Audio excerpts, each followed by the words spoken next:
This week's Breeders' Cup Challenge race, the Alabama Stakes at Saratoga on Saturday for 3-year-old fillies. It's a win and you're in the Longines Distaff division. On Wednesday, a field of 7 was drawn for the Alabama.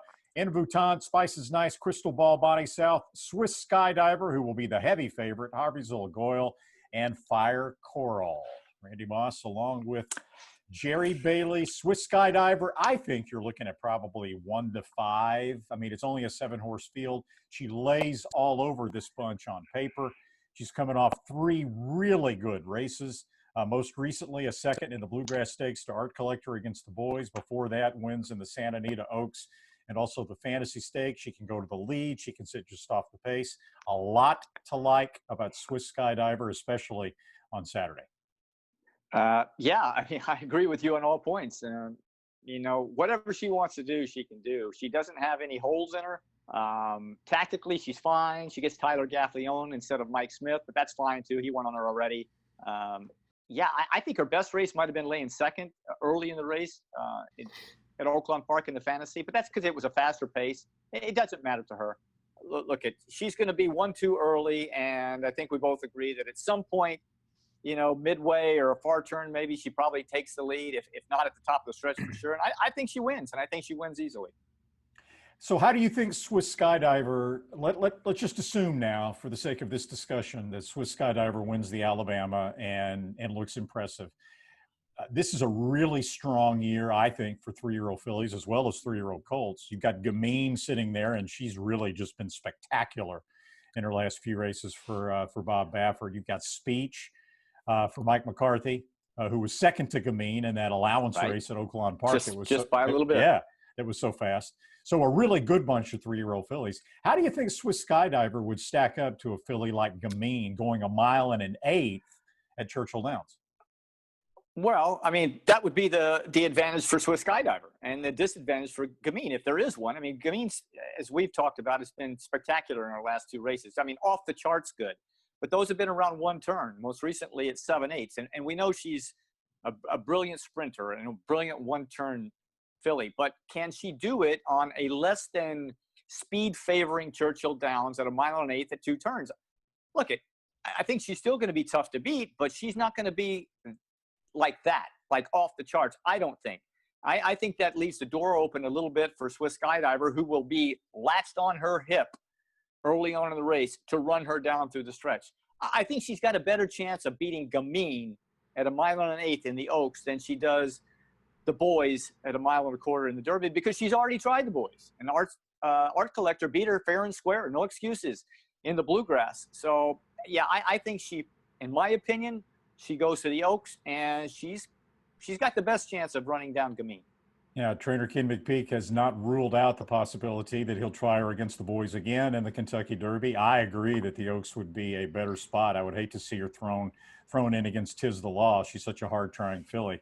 And the way Tiz the Law is running right now, maybe McPeak looks at the fact that Tiz the Law was beaten at Churchill Downs, and the only loss in his career is maybe an Achilles heel of some kind, and maybe you'll try to go for the glory in the Derby. I don't know, but anyway, in one point about the Kentucky Oaks that I think could be very significant once we get down that road, when we're looking at Gamine versus Swiss Skydiver versus Speech, is whether or not Venetian Harbor runs in the Kentucky Oaks, right? I think 1 mile and an 1/8 might be stretching the outer limit of her effectiveness. Yeah. She ran a really good race in defeat to Gamine in the test stakes at 7 furlongs, set just off of Gamine. Gamine had the inside draw on Venetian Harbor, but we've seen Venetian Harbor and the early speed that she possesses, and it could throw a whole different dynamic into the pace situation for the Kentucky Oaks if they run her. Yeah, and look, you never know who's going to go in there. Besides Venetian Harbor, could be Cookie Dough thrown in there with speed. I don't know who's going to end up. A lot of people just like to take their shot in the Oaks as they do in the Derby. So there's typically some speed in there that would keep Gamine entertained early. And like I said, Swiss Skydiver wouldn't be far off. So it's very hard, even the really best horses, to fight off other horses during the first half of the race and then get a quality challenger immediately before they hit the far turn or before they turn for home and fight them off as well. So it's as brilliant as Gamine is, it's not a given in my book that she wins. And since this technically is a Breeders' Cup Challenge preview and not a Kentucky Oaks preview, I mean, you and I both believe that this is a strong year for 3-year-old fillies.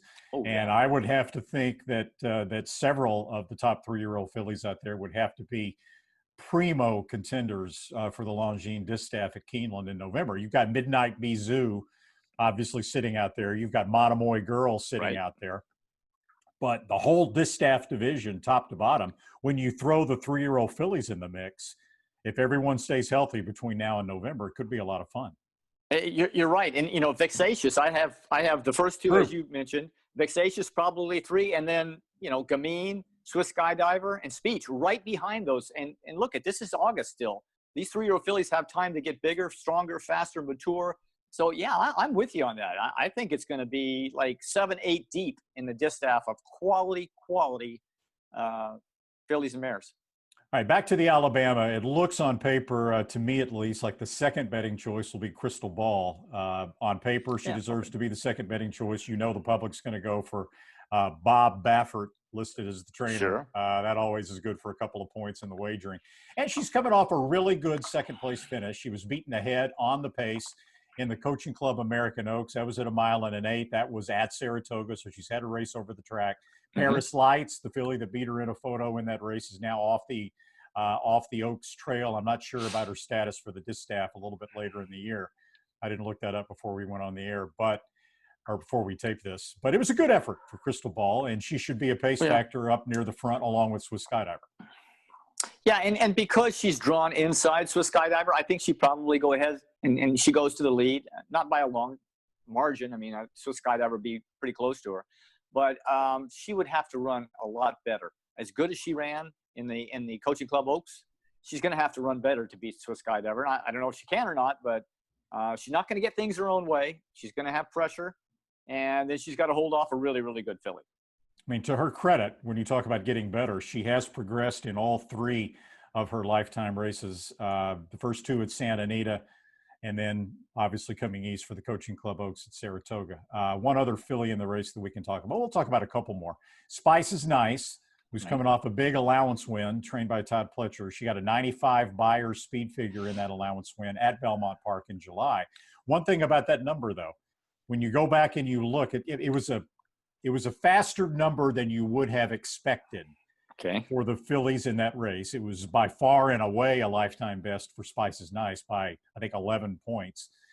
The number was fairly straightforward compared to the other races that day. But one thing it helps to look at from a speed figure perspective, when you have a race that comes up faster than expected, it's helpful to watch the horses when they run back out of that race to see what numbers they run next time. And all of the horses behind Spice is Nice in that race have come back and subsequently run, including the runner-up in there. I'm looking at my past performances here. C'est Moi. C'est Moi finished second, beaten 2 3/4 lengths. And at her very next start, C'est Moi came back and was beaten and ran a figure of 74. That's a Bill Mott trainee at Saratoga. So it kind of calls into question whether you can expect Spice is Nice to come back and run that 95 Beyer once again. But obviously, one way or another, it looks like that she's on the improve as well.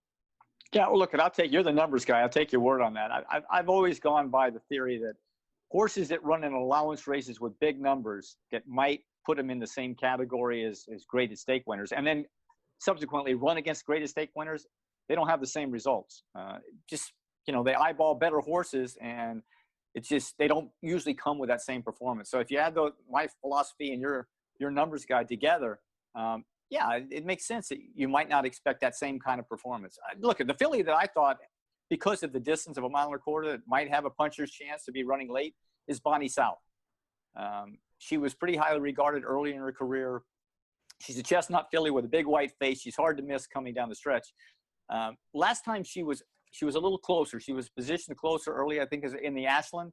But that was a combination of a couple things. It was a little slower pace, and then John Velasquez being a great, position rider, just letting her get that early position. But she didn't finish it off as well. And I think in Alabama, she's going to be taken back a little further with an emphasis on finishing late. And I look for her to come running and at least get a piece. Bonnie South, owned by Juddmont Farms, trained by Brad Cox. She has Irad Ortiz, the leading rider at Saratoga, so that'll be a plus in her corner. But I agree, she's got to really take a step forward, and maybe at the 1.25 mile distance will help That'll her help. do that. Yeah. All right, we will bring the That's it. Alabama to you on NBC Sports, along with coverage of the Saratoga Derby Invitational, I think it's called, for 3-year-olds on the turf. Decorated Invader will be the favorite in that one. So we've got a doubleheader on NBC on Saturday. So tune in and join us then.